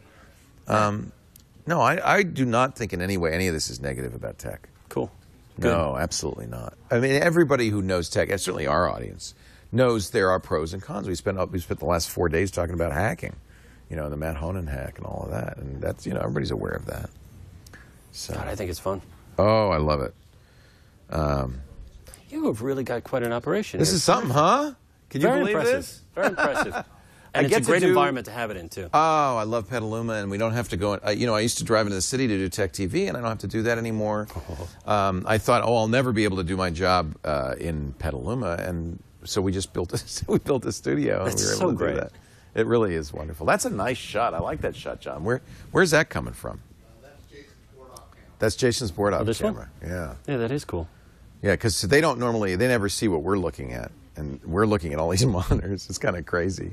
It is. And there's Michelle, and I'm glad she could be here. So how long are you going to spend up here? Probably a few days, Good. and then head back. Do you know where have you figured out where you're going to go and all that? Yeah. Tonight, don't say it out loud. But oh, no. Tonight we have, but then we're going to wander. Good. I tell you, that's what we like to do. I can give you some recommendations. Oh, There's some great absolutely. places. Sonoma and Napa, there's wonderful places to stay. I mean, and the wine country is just so beautiful, and this is a good time of year. And then we'll get lost down the coast, too, on the way back. So. Yeah. Oh, you're going to drive back? You drove up here? Oh, yeah, because we want to get lost for a while. Oh. You know what we're doing on Friday? This is Oh, careful. I think we're still on. We are on. So yeah. They're always on. We're always That's good to on. know. That's really useful information. tomorrow, heading back down the coast, and then we're going to see Jack White. I bought him tickets. That's right. We're going to Jack White concert. Oh, I love Psyched Jack about White. that. Just Jack White by himself? It's not the White Stripes? No, it's not the White Stripes anymore. He's just by himself And it's now. just by himself. And I don't want to touch that controversy. What a great thing His that new is. I album's love great. him. Yeah, he's great. And, great live, too. I mean, he's I just like bet. one of those people who actually plays instead of Yeah, auto-tune. Yeah. Oh, fun. That'll be great. Yeah. Oh, that's good. Yeah. Gray goo. Somebody wants you to do gray goo fiction. Oh, the old nanobots. Yeah. It's funny. I think about that, and again, I don't know what it is about my writing. I just look right over the horizon. Yeah. No, I like that. Because I don't think You're our not big writing fear- sci-fi. Yeah, well, he sort of is, but it's sort of not. It's Well, Daemon and Freedom were more so than this. well, it's funny though. Now we see a lot of stuff coming it's through. not, Somebody yeah. sent me an article the other day that somebody was printing receivers for AR-15s off of a 3D printer, and I was like, Wow. you have that, you have heads-up goggles, you have It's automatic amazing. cars, and I want to live in that Demon world. I do. I love that stuff. well, That's great. it's funny because some people Or the could say, freedom "Oh, world, really?" I should Yeah, say. there we go. Yeah. But the nanobot thing, it's I It's don't know. been I looked done. at it has been done, and by Yeah. really great authors. And the other thing is, it's far out. I want Right. to write about stuff that's really immediate. No, I don't like know that. what drives me to do that, but No, I like that. And, well, it's a great exercise in imagination, too. maybe that's what it is. Yeah. I Yeah, think- it's just not because you're constrained. And I think, well, you know this from literature. It's better to be constrained than to have absolute freedom. That's interesting you say that, because It's those constraints that sort of make it exciting. Absolutely. And I was telling my wife that sometimes if I want to have characters in a tough situation, I will literally sit and craft an impossible situation. Right. And now how do I get out of it? And then how do Right. they get out of it? And I will Right. try for hours to get them out of it in a reasonable way. And if it's literally impossible, I'll remove one piece, like some Jenga thing from hell. And but those constraints are exciting. And maybe it is the tech, the coder in me, that those constraints I think that's true in all literature. literature. I mean, why do people write sonnets? Why would you give yourself an arbitrary Iambic constraint? pentameter, why put Yeah, up with why? that? Because it's the challenge makes it more interesting, and I think it turns off a part of the mind that gets in the way of creativity. I think it actually, That's I think very the interesting. constraint facilitates creativity rather than having too much. You know, if you're writing sci-fi, anything's possible. Yes. And I agree with you on the Deus Ex Machina stuff. I mean, forget that. You should constraints mean that you've got to solve this problem in a kind of a real world situation. Well, creating a believable world is that. It has to be self-consistent, and you as a reader have to know that people can't just do anything. Right. Because then there's no jeopardy. There are Oh, no it's stakes. terrible. And I won't name names, but there are authors who will create impossible situations. Yes. And I, as the reader, I'm often thinking, so did they do what Daniel is doing, or did they reverse engineer it? And then I really get pissed off because then they got some Deus Ex Machina, and I go, oh, you lazy son of a... To me, I don't know how... You didn't solve the problem! Whenever I see that the plan, let's say in a movies, this is Movies, very they do it all the common, time, yeah. that the plan is to run up the front where people are firing machine guns Right, at you come and on. just not get hit. Come And it's like, on. Yeah, my plan is I won't get shot. Yeah, exactly. It's a great plan. Well, But Batman, it's exactly it. You see this massive police marching up the street into, the crapiest army of the, and maybe there was a back way. You might have thought, But that's not cinematic. It's not a big cinematic. scene. And that's why I'm not a big fan, frankly, of movies. And Steve Gibson and I were talking today about overuse of CGI. And that's kind of going to be a problem with some of your books, is that they're action movies. And I fear that they make a movie out of it. It ends up being an action movie and less about the ideas and thoughts. Because what I love about your books is that there's stuff going on.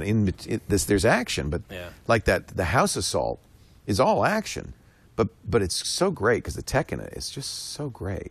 Well, and hopefully you also care about what's occurring. And you care about what's occurring, of course. But see, that's I think the big mistake that a lot of films make now is you just don't give a damn about the characters because it's all about the set piece of the CGI and the big. It's how do we get to the car chase in the shortest possible time? Yeah. And I love movies. I really do. I want to love movies. I but want to I find love myself them. not. I saw so many bad movies now. Yeah. So many bad movies.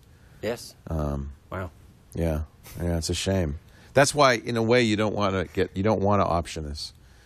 But just keep it close. And not let anybody touch nobody it. can touch it, except unless you give me $100 million. And okay, well, in that see, now it was case, sounding really sweet. Maybe until then. I'll think about it. You need $100 million to assuage the pain. That's exactly right. That's a lot bubble. of gin and tonic. That's good. I feel much better now. But see, it's not new. See, L.A. Noire was a good movie. But it's not entirely new. Well, what? Which movie? But why am I talking about that? See, she just Did she know give the name away of a something? game. No, she didn't. Yeah, that's the funny part. Oh, she's not played it's that just, game. See, Rockstar games, I do like them. They're like Grand Theft Auto 3. But I hadn't played L.A. Noire because that looked really good. I was really busy at the time. Right. So now I'm kind of going back. Is it good? Do you like it? It's pretty good. It's very different from their games before because you're not on rails per se, but you are participating. It's in not sort of as open solving as crime. GTA. Yeah, though. it's not quite the same thing. It is impressive for one reason. Well, not one reason, for a number of reasons, but the way that they have much more motion in the face. There's actually performances now. That's interesting. So yeah, well, Skyrim has some of that. I want to play Homefront too because that looks like it might be. I haven't played that yet. Yeah, that looks like it might have. So you play games? Oh, I love games. Yeah, Cool. I love Skyrim. Are you kidding? Very impressive. I was playing Skyrim on the air, and it was really fun. People were really digging it. We were just playing. I have to find the video of that. Well, I don't think we ever made a video out of it, but it was fun. It's got to be around here somewhere. In between shows, I'd say, all right, I'm going to fire up some Skyrim. I haven't played it in a while, but I'm going to fire. I can't believe you're at 81. Holy yeah, well, you cow. max out 100 on all your Did you do scores. that by doing a lot of crafting? I did a lot of everything. You supposedly, By if the you're way- balanced, you level up faster. Well, okay. See, that takes some thinking. Yeah, Going see, to I don't the wanna right do that. stones, I just wanna kill Yeah, I just dragons. but you know, it's funny. Any game that has me wandering around in the forest know. looking for herbs and I'm Right. enjoying it, You're picking You are freaking weaving a herbs story, man. so that you can go Right make a there. potion. I'm shoving the blacksmith lady over so I can start hammering Out on of a my hammer way, and lady! thinking, I got wow. armor to beat out here. Hey, that thing was a It was a groundbreaker. Good, it's It a really good was. game. It was a good It's game. really, and I completely agree with you. It was so retro to have a single-player game.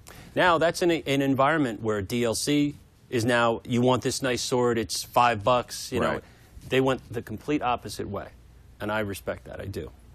It was a big financial success, too, I think. Which was Skyrim? Skyrim, yeah. Good, I now, hope so. Now, was it, you know, compared to Black Ops and other things like that, I Right. don't know. No, but, I'm sure not. I don't think they sure lost not. money on it, so Yeah, good, because I want to see more. that's exactly More it. of that, yeah.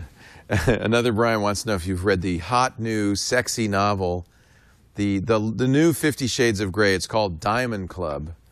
It's Good Lord, they have another one? well, there's a story behind it. Brian Brushwood, our host, and Justin Robert Young of NSFW wanted to game the iBooks bestseller list. So they crowdsourced, using the chat room, a porno novel. Say, I already love this plan. Isn't it great? If it's hacking the sort of the mainstream pipeline. They got to number 4. It was 50 Shades of Oh, that's Grey, and they hilarious. got to number 4. And it's 99 cents. It's by a fake author named Patricia Harkins Bradley. I Wait a love minute, it. does anybody have their iPad so I Oh, can that's show him the freaking author hilarious. photo of Patricia Harkins Bradley? It's so funny. And it's completely non sequitur because different people wrote different chapters. And that's great. they have made $9,000. They've sold 12,000 copies of this book. Now all they have to do is win the Nobel Prize in Literature, and they will be. Wouldn't that be complete. funny? Let me see if I can go to the beginning. Oh, that's freaking hilarious. See, I love stuff like that. Isn't that a great? They just totally gaming. Here's the about the author, which I love. Her author photo. She's like behind a tree or Hiding something. mostly behind a tree. That's one way to do it. 13,000 copies at 99 cents. Since an early age, she's always wanted to. Did they capture the decide hearts what of they're going to do millions. with that money yet? Oh, that's funny. Yeah, so They were going to just have a party until it got to be such a huge amount of money Now it's serious. They're gonna Yeah. have sort of a fan area, like a suite at Dragon Con. that people who are fans. Oh, can cool. just go. Are you going to Dragon Con? Do you do any of those? It depends on where I am, Right. deadline-wise. Yeah, I'm going to be heads down for the next couple So months. probably. so the tour is a few more months, or No, it's wrapping up. it is Yeah. wrapping up. You know, I might Where, do how an many appearance cities here have or you there. done? Did Oh, you just go? West Did you Coast. get to Just go West. along? Yeah, just West Yeah. Coast. Just West Coast? Yeah, that's They the didn't thing. send you to New York? and No, it's Philly? not even like I'm sure I could have, but I need to be heads down. But again, you know, I'll finish this horrible. You next don't book. wanna do it. And then, well, it's funny that you say that because I have family back east. I probably would like to visit the East Coast Well, again. it's fun. It's a free trip to Boston or And, whatever. Yeah, but New York and yeah, who knows. I used to do all the authors as they'd come through, and it was San Francisco, so it'd be the end of their book tour, and they'd be like, They'd be like that. See, I got to admit, that doesn't seem appealing to me. Fortunately, Dutton grueling. doesn't do that mostly. That's good. Well, nobody does anymore Yeah. because you know what? First of all, there's no more. All the talk radio now is political talk. Nobody does author interviews. Well, yeah, newspapers don't do a lot Yeah, of it's book all reviews. changed. I have a feeling that there's not nearly the market for it that there used to be. And it's expensive. And publishers, I don't know if publishers have that much money anymore. Well, we saw a #2 New York Times bestselling author, I won't say his name, down in L.A. We went there to see him. Oh, neat. Very successful guy. There were 4 people there. Oh, that's sad. And I remember thinking, and that's 2 of us, so that's half the audience right there. And one of them was his minder. Oh, that's really So- sad. But see, that's an example to me that, like, wow. Oh, God. Have you had that happen where you show Well, up and thankfully, there's nobody no, there? because we don't do too many. And You do readings, though, right? well, I've You done do? a couple. Just I a don't couple? normally like to do readings. Because you can't. What are you going to read? Well, here's the thing. I figured out things I can read read. the I just foreword. always. I know some people like it, so I'll be a sport. No, about it's it. great. But I always wonder. There was an author a while back who said that he is the empty husk that follows his work around. And I thought, how am I adding to this? You know, it's like I'm going to read what you could read. But again, you know, if people really wanted me to, I do it. Well, do you want to read something from Kill Decision? Oh, for God's sake. You could if you wanted to. Actually, again, I'm not thrilled about it. And in this book in particular, it's very I don't hard know to where find you would something. pick. But that's the thing, because it's very The conversation with tightly Odin is interesting because it kind of sets, but you can't. constructed. But see, also, I'm not an actor. Right. So, You know, I go to author readings. I haven't been in a while, but I used to go to a lot of author readings, and it's really just to see the author. And to hear I heard J.K. Rowling read from the second book of Harry Potter, and it was great. And I'm thinking, and I brought my daughter, and it was like a big deal. Right? See, and I'm sure kids like that. It's like story time. Yeah. Right? Yeah, this is definitely not story time with 5,000 people. Yeah. And this would be story time if you had demented parents. And then the killing began. The Hellfire missile. Exactly. It'll never rest. Oh my God! So, I was going to ask you about the author tour, but I don't remember what I was going to ask you. So West Coast. That's what we did. Do you do most of the West Coast? Yeah, and I don't know. After I finish this next book, I might do a little more around the country. But yeah, I don't know. I don't know if it's necessary nowadays. Well, you know, I think you're smart to do podcasts. I think that's really smart. Also, going easy. to things like DEF CON, because I dig DEF CON. Oh, you went to DEF CON this year? Yeah, very briefly. I only went for one day because I was in the middle of this tour. What was the reception like? Well, here's the thing, though. I go to see the people that I know, and we hang out every year. We have this so you go on a regular basis? Oh, I go. I've been going for years. It's probably that's about neat. 9, 10 years now. Oh, that's cool. Yeah. So it was you went 20th as anniversary. I wanted to go. Oh, yeah. I went as a plebeian, as a guy. Yeah. Oh, that's interesting. Yeah, so it's always fun. Oh, that's really interesting. But also, it's to see friends that I've been seeing for many years. And you know what's funny? What I've observed is, I've gone to Black Hat a few years. Not anywhere near as often because, of course, it's much more expensive. I go when I get invited. Yeah, right. But DEF CON has become this sort of minor league, and Black Hat is like the major league. Oh, so that's interesting. Years earlier, you'd see somebody giving a presentation at DEF CON, and they're sort of in jeans and cutoffs and going, and then a few years later, you'll see them, and they're in a suit, and they've got clients. And I'm it's Kevin funny. Mitnick, and I'm here to talk about. It's like they have really figured out that hey, we shouldn't be arresting these people. We should be hiring them. Right. Let's give them a business and. You can see that process underway wow, that's really between Black Hat and DEF CON. Wow, that's really interesting. I should have asked you about that. Anything else you want to know? All right, we're going to let Daniel go because I'm sure Michelle's starving and bored. But well, she's always starving and bored. No, don't say that. That's you are sleeping on the couch tonight. I'm so in trouble. Yeah. Can I stay here? He did not say that. Can I stay here? He did not. He did not. He did not. She is not. I'm kidding. Oh, I guess you're gonna. I think you should talk a little bit about I should have you do the interview. when you were a kid and how this all. Well, did you do a D&D? What did you do? I was a big D&D guy. You know, you know what? You gave me the opening, and I didn't pursue it. Oh, that's fine. Because you mentioned it's I had like no D&D. agenda. So you did well, but my job is to listen. And when you say something like D&D, I should say, "Oh, did you do that?" I was into it enough that I wrote a program called Weathermaster, which it was literally like a weather system for use with role-playing games.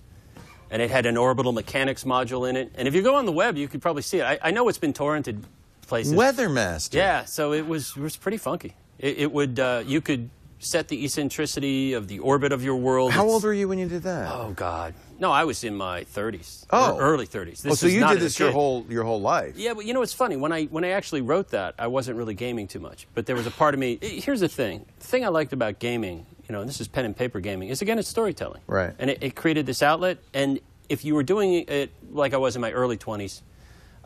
With a regular group of people, you got this instant feedback from your storytelling from a very not timid group of people who'd say, this sucks, or they'd like that. And it was great training Did to that learn how to tell help a you story. hone your craft? I really think pretty much a lot of what I learned about writing thrillers came from being a moderator. Oh, interesting. It's because of that sort of crucible you put your story through. Right. It's very, very useful. It's like if you're a comic doing open mics. That's exactly it. Yeah, wow. That was like an open mic night for me. And what kinds of stories? I mean, you're obviously in the D&D world. Yeah. Second edition. Which was? Second edition. Second edition. Yeah. D&D second. So I'm a dinosaur. So did you create new stuff, or did you work within the world, or how did you? I don't know what possessed me, but I never wanted to use modules. And you didn't. I would create this entirely self-consistent world. All ahead of time on paper, and then you come in. Oh my God! I wrote hundreds and hundreds and hundreds of pages of stuff, maps. It was a great outlet for me at that point in my life, and I did it actually from my teenage years up until probably end of college, and then you go out in the world and you're just too busy. Yeah, you can't. Leave. But it was always something that I really had fond memories of. And again, I met a lot of people. It was a great social thing. It wasn't all about not meeting people. No, because it's Met a lot real of people. world. It's not much more so than a video game. You're sitting across from people. Exactly. And people would come and go over the course of an 8-year campaign. A lot of people come and go. 8-year Yeah, campaign? Yeah. It was a lot, yeah. But see, that's what I'm saying, is telling that consistent story with the same characters. Of course, some die. For 8 years? Yeah. Well, by the way, I don't mean So this sitting is at nothing. a table for 8 years chained. Writing I mean, this we would stuff play is once every few nothing. weeks. This is nothing. This That's is right. a That's a month. module. Right That's there. a module. That's G4 right there. Holy cow. Yeah, but you know, the great thing about it is if you say, see now, geeks have risen to become important in the world, and you say you're a gamer. It's not a strike now against you. it's not this stigmatizing thing. No. You have this instant connection with a certain group of people in the room. And a different kind of gamer, like a real, like a proto gamer, Yeah, like that's an right. early gamer. It's like a dinosaur game. Yeah. Did you start? So you were a teenager when you started doing it? Yeah. I was probably 12, 13, something like that. And then for 10 years or more. Wow, that's after neat. that, I was into it. I really was. I kind of regret not getting into it. Is that what you meant by world building? Is that? Yeah. So did you know him when he was doing this? Not really, no. No, 'Cause you by that didn't know time many girls at the time, I think. Yeah. No, But I will say, Weathermaster, I sold it into about 35, 40 countries, over the web. This was late in the 90s. And, I put a polymorphic encryption wrapper around it. This is the most over-designed piece of software in the world. I mean, it took even the Russians a few years to crack this sucker, and they finally did. But, so like I said, it's available out there on the web, but I already made the money I wanted to on it. But I will say this, that it sort of gave me the kernel of the idea for Daemon. Because this was a program that I wrote, and again, I was doing it as a logic exercise, and I thought, I was a shareholder at Hasbro at the time, so I had a conversation with Ryan Nancy about the demographics as I was trying to design some software for this market. And weather seemed like a good thing. So I designed it, I put it out on the web, and people dug it. People liked it, and they could download it for 30 days, try it, and then if they liked it, they could buy it. And then the money would automatically go into this account. It would pay for the website, it paid for the advertising, and then I got busy in other projects. And I come back a few months later, and there's like all this money. It's still going. And it would keep going. Automatically. And so I'm thinking, hey, if I died, this would keep going. What else could I do if I'm dead? And that's really where it started, a lot of the thinking about it. And it connected a lot of the concerns I had about that, very uniform, interconnected structure that we were building. So in many ways, I have D&D to thank for Daemon, and that's for my career. So again, That's really neat. it was a really pivotal thing for me. It makes perfect sense that was how you honed your craft. Yes, exactly. In a real world, real feedback situation. Exactly. That's really Boy, you get some interesting. feedback from players. Boy, is that interesting. What would they do? They think, oh, that can't happen. Well, we'll keep playing, but this sucks. It's like, okay, duly noted. Well, okay. Yeah, that's right. That's Well, if you're going to terrible. go that way, that's fine. Oh, we're going to do that, are we? Yeah, and there's always the rules lawyer, of course. Yeah. But that's not really, I'm sorry. doesn't make sense. Yes, but, being a moderator, good thing. Good to be a lawyer. Wow, If you're I'm gonna so be a lawyer, glad. too. Michelle, thank you. That was really great. Did you recorded that, right?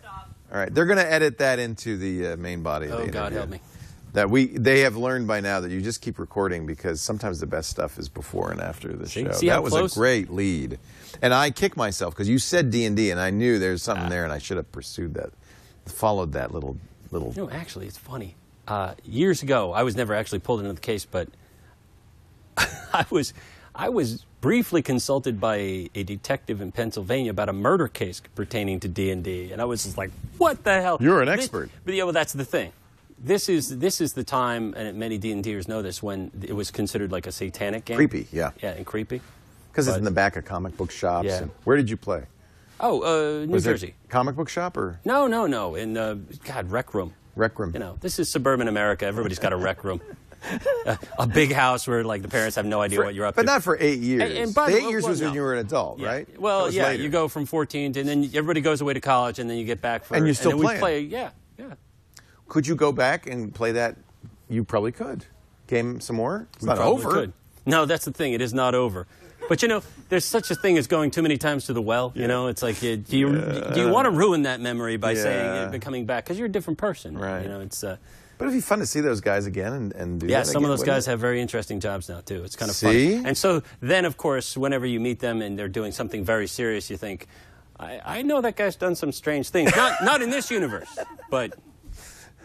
Yeah, What was there a name for? It was D&D 2. Did you have a name for this world that you were? Oh no, not really. Oh, No, I'm hearing I'll something tell from you. another See, quarter. now, Did he what I confess don't all wanna this do, to you when you were What first I don't dating? want to do is Google this and then find people wondering about it. No, He wrote a book No, on I this? wrote a whole bunch of stuff on it. That's right. For my Oh, you had a players. manual. You had for No, the players. I had, a backstory. Was a backstory? Yeah, kind of? what it was is, again, cutting your teeth on writing story. This is great. I never thought of this. Nobody's ever thought of this. This is brilliant. Tell the kids today, go out and play some Dungeons and Dragons. Well, I will say this. I got a lot of negative reinforcement from parents who considered me a bad influence on their kids. But then, you know, we had a real bruiser in our neighborhood. I won't even mention his name. But the minute he started playing, he was not terrorizing the neighborhood anymore. He was. You took him off the streets. Yeah, it was like, and we spent a lot of time designing stuff, and you know, it was a positive influence for us all. I'm a big gamer guy when it comes to as a positive influence, because I mean, you perfect example.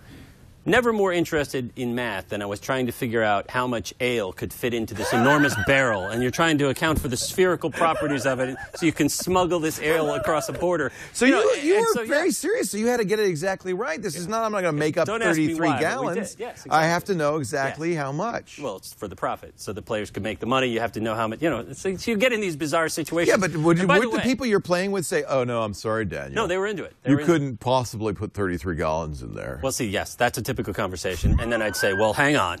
I have the numbers. And then we'd start. Look, this is pre-internet, so you have to you go to the library. There's no figure out, Mathematica. There's no Wolfram See, Alpha. this medieval treatise says clearly that a ton can hold 500 and, you know, whatever. And what a consuming hobby. Well, it was great. It was. Do you think people are doing that now, or is that over? Is that ancient history? I know that there's definitely people doing it, but you know, the internet is great, but at the same time, the difficulty of the process down and it's not hard anymore. Yeah, and then do you trust that particular source of the internet? You don't have to go to the library anymore to find out this.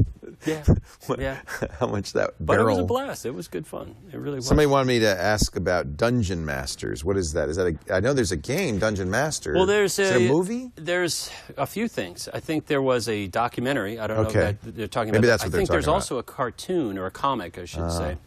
I mean, it's kind of a common phrase. He's talking about, ResLab's talking about the documentary. Okay, the Dungeon documentary. Masters. I think I might have seen it, but it's a few years old now, isn't it? And I'm trying to remember. I had there's been a few of them, so I'm probably conflating them. Right. But I always bridle at the representation of gamers as being socially inept, because really there's this great undercurrent of people, particularly in Silicon Valley and elsewhere, who are really movers and shakers in the world, and they have been gaming for years. But they're not playing video games. They're playing Carcassonne or... Well, now, but I'm saying, you have a lot of D&D. senior executives in major companies who were pen and paper gamers. Sure. Now. And so I don't think there's a stigma there. It's very tempting to depict gamers as socially inept people. Not so anymore. I mean, then it was certainly. Yeah. Were you always a dungeon master, or did you work your way up? How did you? Yeah. Okay, that's interesting. What does that say about me? Yes, I'm a control You were freak. always the dungeon master. I know. Now that you say it like that, it sounds terrible. Were you always completely a godlike being? No. But you know, they recognize brilliance in their midst.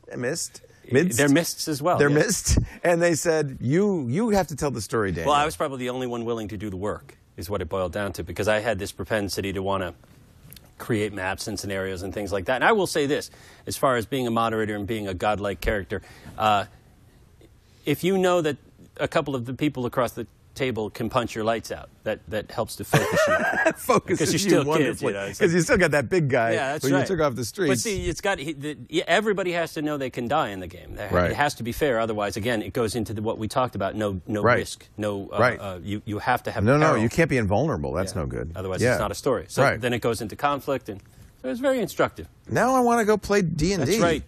We should have a TWiT D&D club. What? You like that, Chad? No, that is work, man. It's work? It's work somewhere. I'm becoming a great novelist. Yes. Hey, that's all I'm saying. I am going to become a great novelist. I'd watch. Did you have a name of it for your character? Oh, no, I can't give you the name for my character because it's used in various places. Loki Stormbringer. No, it is not, actually. It's not anything obvious. So knock yourself out. But it's a character that appears in one of your books. No, it's not. I'm cagier than that. I see. That's the thing. This is one of those endless loops. That period in particular is one that doesn't directly impact my work. Like I don't put any D&D like things in my stories, but again, it's pacing, it's all of those things. Because man, again, you want to talk about pacing. To keep a group of people interested in a continuous storyline for years and years, that's a tough thing to do. Yeah. And you don't always succeed through it, and you start to find out what works and what doesn't. No kidding. A good dungeon master is gold, right? Yeah. I mean, that's... Oh, hell. You ask any player that, yes, they're going to say that, because a bad dungeon master is like getting your gum scraped. It's, you know, it's not easy to leave. Taking you on a trip. You're taking him on a journey. Yes. You're weaving a spell. But that is exactly it. If the spell is not woven, and instead you're fully aware every moment that you're sitting at a table listening to some guy drone on about his pet peeves, that's not fun. No. And if somebody's weaving that spell of telling a story, pulling you in, and also allowing you to affect the course of that story, that's the trick.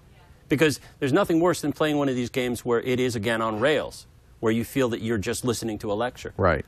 There have to be ramifications to what you do. You affect the story. That's what makes it so magical. This is actually quite ancient. This is sitting around the campfire telling stories. This is the most ancient form of storytelling. It really is. That's right. Without a campfire, and instead somewhat interactive. Yeah. But dice. Dice. You got dice. and a weather system. Yes. Wow. Take a guess which character you was. No, I'm not, because it's his password. Stop. And it's his. Seriously. It's his. Stop. Yeah, he can't. He will give away something of security. Let it be. Let it be. You could tell me later, Michelle, when we're off the air, but we're still on the air. We can't. And there's a reason why he doesn't want to give that away, and I suspect it might be. See, Leo, listen to Leo. It might be something that, you know, it might be for his own personal security. Nobody should know the answer to this. But I could guess, but I won't. Did you read Ready Player One? You know, I received that a couple of years ago, maybe a year and a half ago, in a manuscript form. Oh, it was interesting. Funny because they wanted me to blurb it. Now, I will read it at some point, but you can imagine, you know, I could look at the brief description of it. It's about a guy who dies and then leaves this program behind. I thought, hey, wait a minute. But here's the thing. In the details of the story, it's different. It's different. But when you're reading it, and you're like, well, this is interesting. Yeah, you want me to it's clearly blurb influenced. But, well, see, I don't know that it is. See, at that level, you're 5,000 feet away. Yeah, but I don't do know. remember thinking, well, this is interesting. Yeah. And then I didn't follow it through because, of course, I was busy at the time. Right. But I'm certain it's a very Did you ever different do story. any hacking at all or anything like that? Only in defense of my own systems. So pen testing, this is how I met some of the people at DEF CON, was my interest in that. You got to remember, I used to build relational database systems. Right. And I was always the pain-in-the-ass guy who was saying, hey, we really need to put Sanitize your inputs. Well, exactly.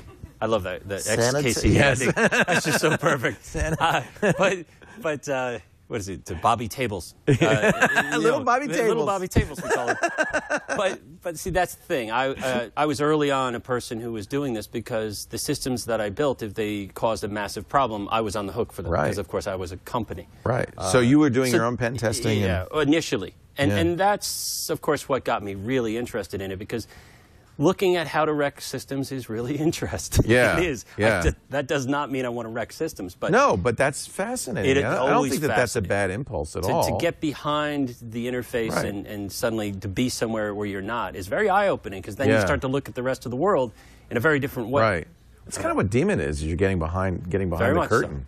Very much so. Yeah, it's very interesting. And there's stuff behind there you didn't maybe know about. And that you're not supposed to see. You're not supposed to see. That's right. I That's love what it. makes it interesting. I love it. Yeah. Top Notch wants to know who would play Loki Stormbringer on the film. Oh, see, this is where I get a chance to date myself, because, you know, all the young people who would play him, I don't know. You don't know. I'm just like, I don't watch television now. Not many shows, anyway. That's a tough one. And I've been asked that question before. I mean, I've been in meetings where they say, what do you think? Right. And I don't know. Somebody with a little gleam. But hopefully somebody who's not, when you say gleam, I'm thinking also a little dysfunctional. Yeah. Because here's the thing. That's why they're Loki- saying Malcolm McDowell, which is exactly right. He's kind of like twisted a little bit in there. See, there you go. Yeah. To me, Brian Gregg, who is the Loki character, he does develop some pathos. In other words, he is a product of whatever horrible upbringing he has and also dysfunctions he might bring to it. You do somewhat feel bad for him, and then he's also an id.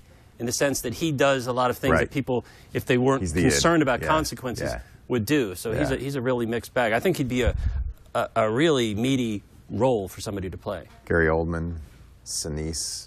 There's Gary a lot Oldman's way too old for him. He's too old, unfortunately. Because, you know, he's supposed to be a 19, 20-year-old guy, He's got to be a like kid. that. Yeah, you're right. You need a kid. Thank you, Daniel Suarez. Thank you for joining us. We do this show every Wednesday at, what time?